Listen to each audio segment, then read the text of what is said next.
Мұнай газ саласында жұмыс жасау мен үшін маңызды болу себебі тәуелсіз еліміздің экономикамыздың жетекші саласының бірі мұнай газ саласы. Өзіміз тіке араласып, осы еліміздің байлығын игеруге атсалысу және мен сияқты өзіммен бірге осындай жұмыстас жолдастарым үшін маңызды.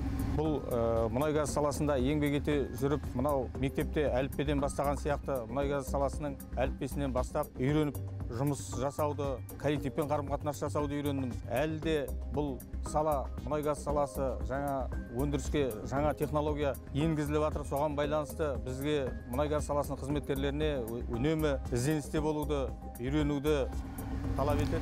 Мұнай газ саласындағы жетіскен мынау табысымыздың, әр табыстың артында осы қарапайым еңбек адамының, шебердің, инженер-техник қызметкердің, басшының біліктілігінің, коллективтің ұйымдасуының нәтижесі деп білемін.